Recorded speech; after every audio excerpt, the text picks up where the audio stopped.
কি অবস্থা সবার?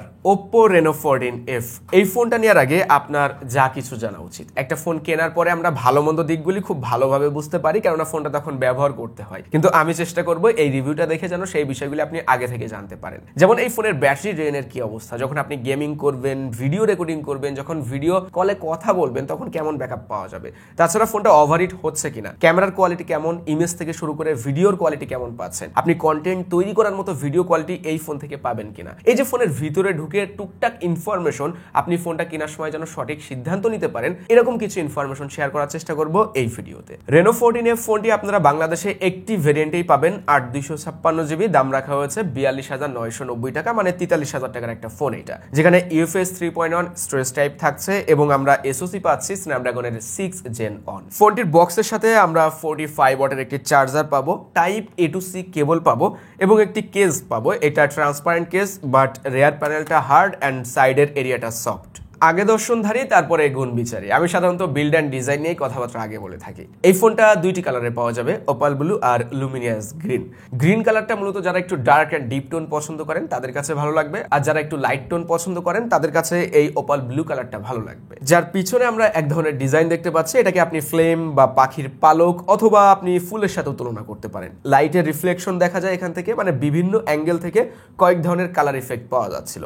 হ্যাঁ, একেবারে মিনিমাল থাকার থেকেও এটা দেখতে কিছুটা হইলেও সুন্দর লাগছিল। 6.57 ইঞ্চের ডিসপ্লে থাকায় এই ফোনটা অনেকটাই কম্প্যাক্ট, মানে এক হাতে কমফোর্টেবল ভাবে ব্যবহার করা যাচ্ছিল, যেখানে আমরা থিকনেস পাচ্ছি 7.78 mm এবং এই ফোনটার ওয়েট দেওয়া হয়েছে 180 গ্রাম। বডি ফ্রেম প্লাস্টিকের, দেখতে অনেকটা মেটালের মতো লাগে কারণ এখানে মেটালিক কোটিং দেওয়া হয়েছে। যাই হোক, রেয়ার প্যানেলটা প্লাস্টিকের, স্ক্রিনে HGC Dragontrail glass protection দেওয়া হয়েছে, যেটাকে অনেকটা ওই গোয়েলা গ্লাসের মতোই বলা যায়, বাট এখানে আমরা গোয়েলা গ্লাস প্রোটেকশন পাচ্ছি না। বটম প্যানেলে সিম কার্ড স্লট, দুইটা ন্যানো সিম কার্ড ব্যবহার করা যাবে, অথবা আপনি একটা সিম কার্ডের সাথে একটা SD কার্ডও চাইলে ব্যবহার করতে পারবেন।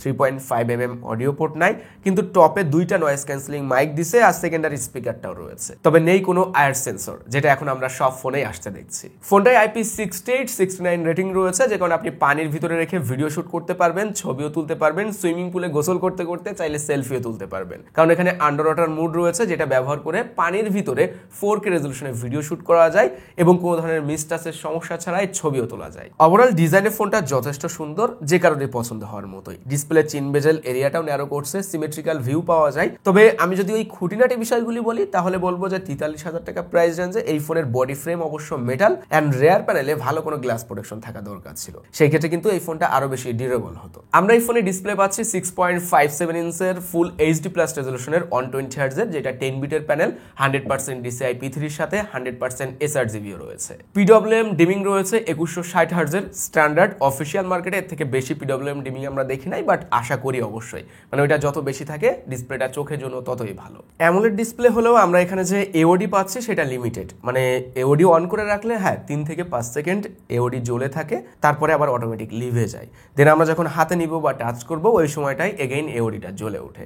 এটা লিমিটেড, মানে সব সময়ের জন্য জ্বলে থাকে না এক কথায়। 397 PPI, হ্যাঁ এমনিতে ডিসপ্লেটা যথেষ্ট শার্প অ্যান্ড ক্লিয়ার মনে হচ্ছিল। আমরা ইউটিউবে 4K রেজলিউশনে ভিডিও প্লেব্যাক করেছি, বা যখন গেমিং এক্সপিরিয়েন্স করছিলাম, CODর মতো, PUBG বা অ্যাসফাল্টের মতো গেমগুলো আমরা খেলছিলাম, তখনও মনে হয়েছে ডিসপ্লেটা যথেষ্ট sharp and colourful vivid experience দিতে পারছিল। Typical brightness 600 and HBM 1400 nits সানলাইটে, মানে যখন আমরা কড়া রোদ্রে ব্যবহার করেছি তখনও এই ডিসপ্লেটার ব্রাইটনেস নিয়ে কোনো সমস্যা মনে হয়নি। ও হ্যাঁ, এই ফোনটাতে ইন ডিসপ্লে ফিঙ্গারপ্রিন্ট ছোট ফোন হওয়াতে কিছুটা নিচের দিকে থাকায় সমস্যা হচ্ছিল না, আর এটা সুপার ফাস্ট। আমরা সাধারণত অপটিক্যাল ফিঙ্গারপ্রিন্টে এত ফাস্ট স্পিড দেখি না, যেখানে অ্যানিমেশন ডিলেও ছিল না, মানে একটা রেসপন্সিভ ফিঙ্গারপ্রিন্ট আসলে যেমন হওয়া উচিত আমার কাছে সেরকমই এর ফিঙ্গারপ্রিন্টটা মনে হয়েছে। এখন যদি আমরা এই ডিসপ্লেটার ভিতরে ঢুকি তো দেখতে পাচ্ছি ম্যাক্সিমাম টাচ স্যাম্পলিং রেট রয়েছে 240 Hz এর। হ্যাঁ, ডিসপ্লেটা যথেষ্ট স্মুথ লাগছে, ফ্লুইড একটা এক্সপিরিয়েন্স পাচ্ছিলাম।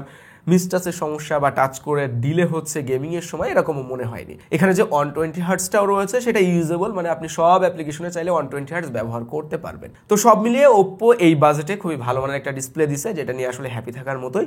তবে এই জায়গাটাই যদি কিনা AODটা লিমিটেড না হতো, আমরা ওই AODর ফুল মজাটা পেতাম, তাহলে আরো ভালো হতো। অ্যান্ড দেন যদি HDR ডিসপ্লে হতো এটা, তাহলে কোনো কথাই ছিল না। ডুয়েল স্পিকার রয়েছে, আপনাদেরকে সাউন্ড শোনানো যাক।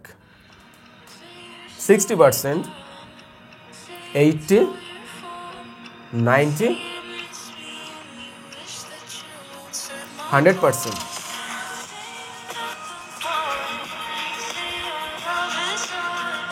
সাউন্ড ক্লিয়ার লাগছিল 300%, হ্যাঁ করা যায়, বাট ওইটাতে ডিস্টরশন চলে আসে আর ভাইব্রেট করে এরকম সমস্যা কিন্তু ছিল না। অনেক ফোনে আমরা দেখি রিয়ার প্যানেলটা কাঁপাকাঁপি শুরু করে দেয়, এটা সাউন্ডটা এরকম মনে হয়নি, ক্লিয়ার মনে হচ্ছিল। 100%-এ যাওয়ার পরেও কিছুটা ডিস্টরশন পাওয়া যায়, বাট অনেকটা লাউড সাউন্ড কিন্তু পাচ্ছিলাম, মানে এর সাউন্ড কোয়ালিটি আসলে ভালো করছে। 6000 mAh এর ব্যাটারি রয়েছে এই ফোনটাতে, সাথে 45 ওয়াটের চার্জার। ওই চার্জার দিয়ে ফুল চার্জ করতে আসলে সময় লাগছিল 80 to 85 মিনিটসের মতো, মানে আপনি ধরে নেন যে 0 থেকে 100% ফোনটাকে চার্জ করতে 1 ঘন্টা 20 থেকে 25 মিনিট সময় প্রয়োজন হবে। আমরা ব্যাটারি ড্রেন টেস্ট করেছিলাম, যেখানে 3টা উপায়ে টেস্ট করেছি: gaming, video recording and video call. তো আমরা দেখেছি যখন পাবজি গেম 30 মিনিট এই ফোনটাতে খেলা হচ্ছিল, ম্যাক্সিমাম 60 FPS খেলা যায়, যেখানে চার্জ খেয়েছে 8%। এবং আমরা ভিডিও কল টেস্ট করেছিলাম, 30 মিনিট ভিডিও কলে কথা বলার সময় আমাদের এই ফোনের চার্জ ড্রেন হয়েছে 6%। অ্যান্ড ভিডিও রেকর্ডিং টেস্টও করেছি, যেখানেও 30 মিনিট ভিডিও রেকর্ডিং করতে এই ফোনটায় চার্জ খেয়েছে 8%। তবে রেগুলার ইউজেজে এই ফোনটায় 1.5 দিন ব্যাকআপ ইজিলি পাওয়া যাবে। এখানে 4 ন্যানোমিটারের এসওসি, ব্যাটারি কনজিউম অত বেশি করে না, অ্যান্ড সেই সাথে ওভার ব্যাটারি ড্রেন হচ্ছে, খুব বেশি ব্যাটারি ড্রেন হচ্ছে এরকম সমস্যা কিন্তু আমরা দেখি নাই। যাদের স্ক্রিন অন টাইম অনেক বেশি, মানে সবসময় ফোন গুতাইতেই থাকেন, গেমিং করবেন আর লং টাইম ধরে, তারা এই ফোনটাতে ইজিলি 1 ডে ব্যাকআপ টাইম পেয়ে যাবেন। আমরা এবার কথা বলবো পারফরমেন্স নিয়ে। এই ফোনটায় এসওসি রয়েছে স্ন্যাপড্রাগনের 6 Gen 1, ColorOS 15 based on Android 15, আর এখানে আমরা UFS 3.1 স্টোরেজ টাইপ পাচ্ছি 8/256 জিবির সাথে। আমরা যখন শুনেছিলাম অফিসিয়াল মার্কেটে স্ন্যাপড্রাগন 6 Gen 1 দিয়ে এই ফোনটার দাম রাখা হয়েছে 43,000 টাকা, তখন কিছুটা হতাশ হয়েছি সবাই, যে এত দামি ফোনে 6 Gen 1ই ব্যবহার করতে হলো, যেখানে অপশন অনেক রয়েছে। Dimensity 8350 ব্যবহার করা যেত, আরো বেটার পারফরমেন্স ওই এসওসি দিতে পারছে 6 Gen 1 থেকেও, তাহলে কেন ওই এসওসি না? হ্যাঁ, এই প্রশ্নটা আমাদের অনেকেরই রয়েছে। তবে 6 Gen 1 দিয়ে ফোনটা আসলে কেমন পারফরমেন্স দিতে পারবে, বা আমরা অনেক বেশি পিছিয়ে থাকছি কিনা, এই বিষয়গুলি জানা যাক। ফোনটা মূলত 60 FPS গেমারদের জন্য, যাদের 90 120 FPS আসলে প্রয়োজন হয় না, আপনি 60 FPS এ হ্যাপি, তাহলে এই ফোনের পারফরমেন্সটা আপনার কাছে অত কম মনে হবে না।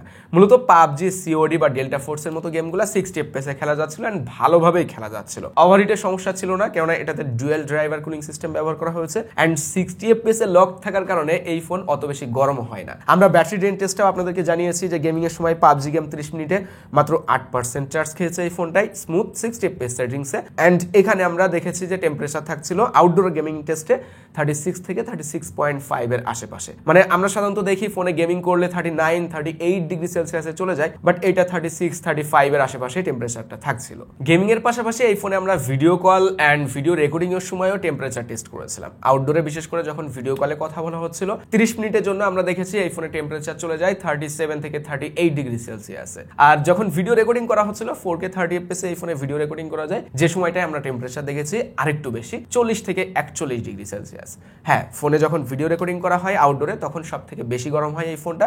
তবে ওইটা ওভারহিট বলা যায় না, ভিডিও রেকর্ডিং করলে ফোন এমনিতেও বেশি গরম হয়, আর ওই কারণে ভিডিও বন্ধ হয়ে যাচ্ছে বা ভিডিওর কোয়ালিটিতে কোনো ধরনের ইফেক্ট পড়ছে এরকম কিন্তু মনে হয়নি। পাবজি গেম আমরা জাইরো দিয়েও খেলেছি, জাইরো লেটেন্সিটা অত বেশি নোটিসেবল না। আপনি যদি কম্পিটিটিভ লেভেলের গেমার হয়ে থাকেন তাহলে কিছুটা হয়তো বুঝতে পারবেন যে হালকা লেটেন্সি রয়েছে, বাট জাইরো দিয়ে 60 FPS এ পাবজি ভালোভাবে খেলা যাচ্ছিল। লং টাইম গেমিং এ স্ট্যাবিলিটির অভাবও দেখি নাই, মানে যারা একটু ওই মানে প্রো লেভেলের গেমার আছেন না, তারা ওই হটস্পট এরিয়াতে ল্যান্ড করার সময় বা যখন অতিরিক্ত এনিমি থাকবে, যখন একটু বেশি গ্রাফিক্যাল এলিমেন্ট স্ক্রিনে থাকে, তখন কিছুটা চপি ভাব আসে, বাট ওইটা দ্রুতই কেটে ওঠে। টেম্পারেচার অ্যান্ড গেমিং এর ভিতর থেকে পারফরমেন্সের ব্যাপারে আপনারা কিছুটা আইডিয়া পেয়েছেন। তবে রেগুলার ইউজেজে আমরা একটা ফোন যেমন ভাবে আসলে ব্যবহার করি, আসলে 7-8টা অ্যাপ দিয়ে মাল্টিটাস্কিং করা, প্রোডাক্টিভ কাজ, কেউ ভিডিও এডিটিংও করতে চাইবেন 4K রেজলিউশনে, তো ওই ব্যাপারগুলো না এর এসওসি বেশ ভালোভাবে হ্যান্ডেল করতে পেরেছে। ColorOS 15 পাচ্ছি, এই ওএসটা সম্পর্কে আপনাদের মোটামুটি আইডিয়া আছে অ্যান্ড্রয়েডের ভিতরে ওপ্পোর ওএসটা আসলে কেমন হয়ে থাকে। ব্লোটওয়্যারের কয়েকটা ফোল্ডার দেখলাম, ওইগুলোকে আনইনস্টল করে দিলে বা ডিলিট করে দিলে ঝামেলা শেষ। এমনিতেই neat and clean and smooth experience পাচ্ছিলাম। আসলে এসওসি অ্যান্ড ওএস এর ভিতরে একটা অপটিমাইজড ব্যাপার লক্ষণীয় ছিল। এই ওএসে আমরা এআই ফিচার্স অনেকগুলো পাচ্ছি, ফটোস বা ক্যামেরাতে যেগুলো আছে সেগুলো আমরা ক্যামেরা পার্টে বিশ্লেষণ করব, বাট এখন জেনে নেন যে আপনারা গুগলে সার্কেল টু সার্চ পাচ্ছেন অ্যান্ড জেমিনাইও এখানে ইন্টিগ্রেট করা হয়েছে। তাছাড়া এর ইউআই এর ভিতরে আমরা বিকন লিঙ্ক 2.0 পাচ্ছি, মানে দুইটা ওপ্পোর ফোন একটা নির্দিষ্ট দূরত্বের ভিতরে থেকে নেটওয়ার্ক মানে সিম নেটওয়ার্ক ছাড়াই বা ওয়াইফাই সুবিধা ছাড়াই আপনি কলে কথা বলতে পারবেন অ্যান্ড টেক্সটও করতে পারবেন। এখন এর পারফরমেন্স অ্যান্ড ইউআই পার্টে আমি দুইটা ব্যাপার খোলসা করে দিচ্ছি, সহজে আপনারা সবকিছুই বুঝতে পারবেন এই দুইটা ব্যাপার দিয়ে। একটা হলো এই ফোনে আমরা কত বছর সফটওয়্যার আপডেট পাবো, এই ব্যাপারটা ক্লিয়ার করা হয় নাই, যে 3 বছর কি 2 বছর আপডেট পাবো, এটা জানতে পারলে ভালো হতো।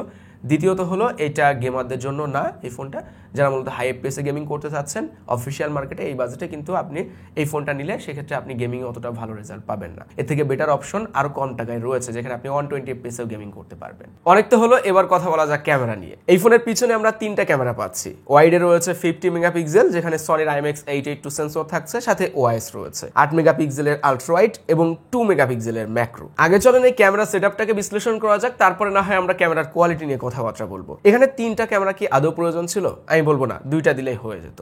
8 মেগাপিক্সেল আলট্রা ওয়াইডে যদি আমরা ম্যাক্রোটাকে অ্যাড করতে পারতাম, অটোফোকাস অ্যাড করে, তাহলে কিন্তু 8 মেগাপিক্সেলে ম্যাক্রো ছবি তুলতে পারতাম। এরকম অনেক ফোনে আমরা দেখি, সেক্ষেত্রে আরো বেটার কোয়ালিটির ম্যাক্রো ছবি আমরা পেতাম। 3টা ক্যামেরা দেওয়া হয়েছে মূলত দেখতে সুন্দর লাগবে এই জন্য, বাট এই 2 মেগাপিক্সেলের ম্যাক্রো ক্যামেরাটা আসলে খুব একটা কাজের না। পোর্ট্রেট মোডে 2টা ফোকাল লেন্থ পেয়েছি আমরা, 26 এবং 52 mm। 50 বা 52 mm স্ট্যান্ডার্ড ফোকাল লেন্থ, মূলত পোর্ট্রেট মোডের ছবিগুলো তোলার জন্য। যেহেতু এটা ডিজিটাল জুম হয়, কিছুটা শার্পনেস অ্যান্ড ডিটেলস কম পাবেন লো লাইটের ছবির ক্ষেত্রে, তবে লাইট ভালো পেলে অবশ্য অত বেশি নোটিসেবল ছিল না যে এটা ডিজিটাল জুম করা হয়েছে। IMX882 সেন্সরে আমরা এর আগে কয়েকটা ফোন রিভিউ করেছি, একই ক্যামেরা সেন্সর, বাট এটাতে ওআইএস রয়েছে। এই ক্যামেরা সেন্সরটার ছবিগুলো একটু ন্যাচারাল টোনে ফুটে ওঠে, অত বেশি ভাইব্রেন্ট অ্যান্ড বুস্টেড কালার মনে হয় না। তো সবকিছু মিলিয়ে আমরা যখন এই ফোনের পোর্ট্রেট মোডে ওয়াইডের ছবি তুলছিলাম, বিশেষ করে যখন 26 mm এবং অবজেক্ট যখন একটু দূরে থাকছিল, তখন কিন্তু এজ ডিটেক্টের সমস্যা পেয়েছি হালকা পাতলা, খুব একটা নোটিসেবল ছিল না, বাট জুম করলে ওটা বোঝা যাচ্ছিল যে এজ ডিটেক্টে কিছুটা সমস্যা করেছে। তবে 52 mm যখন ছবিগুলো তোলা হচ্ছিল, তখন এজ ডিটেক্টটা আরো বেটার পেয়েছি এবং ওই জায়গাটায় ব্যাকগ্রাউন্ড ব্লার বোকে সবকিছু মিলিয়ে ন্যাচারাল মনে হচ্ছিল।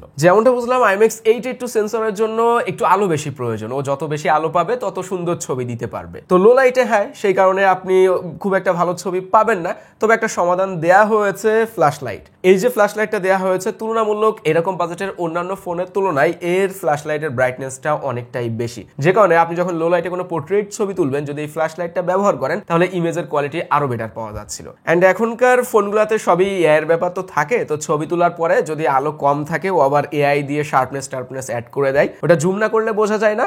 ডেলাইটের ল্যান্ডস্কেপ ছবিগুলোর ভিতরে ডাইনামিক রেঞ্জ ভালো পেয়েছি, অ্যান্ড হ্যাঁ, একটু হোয়াইট টোন বেশি পুশ করে, যেটা ওই শুরু থেকেই বলছে IMX882 সেন্সরের জন্যই মূলত। অবজেক্টের উপরে আলো একটু বেশি পড়লে, কড়া রোদ্রের ভিতরে যখন কোনো ছবি তোলা হচ্ছিল, ওই জায়গায় আলো বেশি যখন পড়ে, তখন সেই জায়গাটা অস্ট আউটের দিকে নিয়ে যায়, মানে লাইট ব্যালেন্সে অতটাও পারফেক্টলি কাজ করতে পারে না।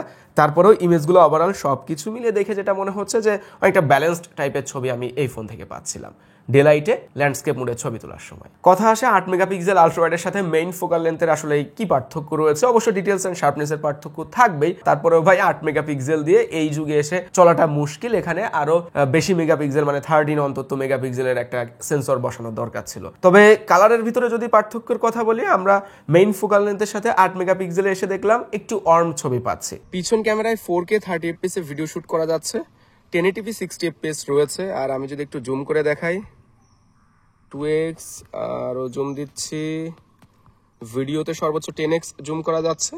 ওআইএস রয়েছে, হ্যাঁ ওআইএস কাজ করছে, তবে 4K 30 fps শুট করার সময় কিন্তু আমি ভিডিও চলাকালীন লেন্স পরিবর্তন করতে পারছি না। আপনারা একটু ভিডিওর কোয়ালিটি দেখে নিতে পারেন। লাইট ব্যালেন্স ভালোই মনে হচ্ছে, কালারগুলি যথেষ্ট ন্যাচারাল লাগছে। এই যে নৌকায় করে আমরা ঘোরাঘুরি করছি, যেহেতু ওয়াটারপ্রুফ ফোন, আপনাদেরকে একটু লাইভ টেস্ট করে দেখাচ্ছি। তো চলেন একটু পানির নিচে ভিডিও শুট করে দেখা যাক। এই যে পানির নিচে আমি দিয়ে দিচ্ছি ফোনটাকে, এখন কিন্তু পানির নিচে রয়েছে। আমি একটু ফোনটা সোজা করে ধরতে চাই। সামনে 32 মেগাপিক্সেল ক্যামেরাতে 2টা ফোকাল লেন্থ আমরা পেয়েছি, 18 mm এবং 21 mm, মানে জুম করে সামনে সেলফি তোলা যায়। ওপ্পো সেলফি ক্যামেরা ভালো, একটা সময় আমরা শুনেছি বরাবরের মতো ওপ্পো ক্যামেরা ফোন, তো এখানে সেলফি ক্যামেরা আসলে খারাপ করেনি। আমরা যখন ব্যাকগ্রাউন্ডে অতিরিক্ত আলো নিয়ে ছবি তুলে দেখেছি, ওই সময় ডাইনামিক রেঞ্জ ভালো কাজ করেছে। HDR মোডে ছবিগুলোতে বেশ ভালোভাবে ব্যালেন্সড করতে পেরেছে ফেস অ্যান্ড ব্যাকগ্রাউন্ডের এরিয়াগুলোকে, মানে তার সেপারেশনটা ভালো ছিল, যে কারণে ছবিগুলো দেখতে ভালো লেগেছে। সময়টা এখন এরকম যে আমরা যে কেউ চাই কন্টেন্ট তৈরি করতে, আর এরকম সময় এসে 40,000 টাকা প্লাস, মানে 43,000 টাকার একটা ফোনে আমরা সামনের ক্যামেরাতে 1080p রেজলিউশন পাচ্ছি। এটা কম মনে হয়েছে, অবশ্যই আপনারা ভালোভাবে বুঝতে পারছেন যে এই জায়গাটায় 4K রেজলিউশন থাকা দরকার ছিল। তার বাইরে যে কিন্তু এর ভিডিও সাউন্ড কোয়ালিটি খুবই দারুণ, আপনারা অলরেডি শুনতে পাচ্ছেন যে কত সুন্দর সাউন্ড দিতে পারছে ইনবিল্ড মাইক্রোফোন থেকেই, আর এক্সটার্নাল মাইক্রোফোন দিলে তো কোনো কথাই নাই। তবে আমরা যে পিছনের ক্যামেরাটা পাচ্ছি, সেখানে কিন্তু 4K 30 fps এ দারুণ ভিডিও করা যাচ্ছে না। হ্যাঁ 60 fps নাই, বাট 30 fps এ যে ভিডিও কোয়ালিটি পেয়েছি সেটা কিন্তু খুবই ভালো ছিল। ওখান থেকে আপনি কন্টেন্ট তৈরি করার মতো কোয়ালিটি পাচ্ছেন। ফোনে যে এখন কত এআই, এত এআই যেটা বলা শেষ করা যায় না, যার ভিতরে এআই রিকম্পোজটা আমার কাছে বেস্ট অফ দ্য বেস্ট মনে হয়েছে। কেননা এইটা ব্যবহার করে আমরা একটা ইমেজকে রিফ্রেম করতে পারি, অনেক সময় ব্যাকা হয়ে যায় ফ্রেম, অনেক সময় দেখা যাচ্ছে আরেকটু ওয়াইড দরকার পড়ে ফ্রেম, তো আপনি এখান থেকে সহজেই ফিক্সড করে নিতে পারবেন। তাছাড়াও এআই ইরেজার তো রয়েছে, এটা সম্পর্কে আর বলাই লাগে না। পারফেক্ট শুটটা যখন গ্রুপ সেলফি তোলা হয় বা যখন ছবি তোলা হয় গ্রুপে, তখন দেখা যায় অনেকের চোখ বন্ধ, কারো চোখ খোলা, তো ওই ব্যাপারগুলোকে ঠিক করতে পারে। আর এআই লাইভ ফটো সহ অনেক এআই ফিচার তো আছে, এআই ট্রান্সলেটর আছে, মানে আমি স্ক্রিনে দিয়ে দিব, দেখলেই বুঝতে পারবেন। এই ফোনটায় ব্লুটুথ রয়েছে 5.1, এনএফসি থাকছে এবং ওয়াইফাই দেওয়া হয়েছে 5। আমরা চাইলেও এখানে ব্লুটুথ 5.4 বা 6 পাবো না, কেননা এসওসি লিমিটেশন। এখন দিন শেষে সবকিছু মিলে ফোনটা আসলে কেমন, আমি তো ভালো মন্দ দিকগুলো সবই তুলে ধরার চেষ্টা করেছি আমার দিক থেকে। তারপরেও যদি আপনি মিস করে থাকেন, আমি ডেসক্রিপশন বক্সে টাইমলাইন অ্যাড করে দিব, আপনি সময়গুলোতে ক্লিক করে করেও দেখে নিতে পারেন। তবে আমার কাছে যেটা মনে হয়েছে, এই ফোনের দাম আরো কম হতে পারতো, কেননা দেখেন এটা একটা ব্যালেন্সড টাইপের ফোন, সব দিকেই টুকটাক নজর দেওয়া হয়েছে। ডিসপ্লে, ডিজাইন, ক্যামেরা, ব্যাটারি, কোনো দিকে আসলে খুব একটা খারাপ যে করছে বিষয়টা এরকম না। বাট আমি যদি বাংলাদেশের এই প্রেক্ষাপটটা বলি, অফিসিয়াল মার্কেটের বিবেচনা করি, তাহলে এই যে সব দিকে টুকটাক নজর দিছে, তারা যদি মানে ওপ্পো যদি প্রাইজের দিকেও একটু নজর দিত, তাহলে মনে হয় অনেকের কেনার সামর্থ্যের ভিতরে চলে আসতো। আরও একটা কাজ করা যেত, এই ফোনটা দুইটা ভেরিয়েন্টে লঞ্চ করলে, যেমন 8/256GB, এইটার প্রাইস রেঞ্জটা যদি 30-এর কোঠায়, এবং 12/256GB বা 12/512GB ভেরিয়েন্ট একটা লঞ্চ করা হতো, সেটার দাম যদি 40-এর কোঠায় যেত, তাহলে হয়তো আরও গ্রহণযোগ্যতা এই ফোনটা পেত। এই তো আমার মতামত ছিল। এখন আপনাদের কাছে কেমন মনে হয়েছে অবশ্যই কমেন্ট করে জানাতে পারেন। আমাদের গ্রুপে পোস্ট করে আপনার মতামত শেয়ার করতে পারেন। ঝালটেক গ্রুপের ফেসবুক লিঙ্কটা আমি ডেসক্রিপশন বক্সে অ্যাড করে দিব। এই তো ছিল আজকের ভিডিও। সবাই ভালো থাকবেন, সুস্থ থাকবেন। আল্লাহ হাফেজ।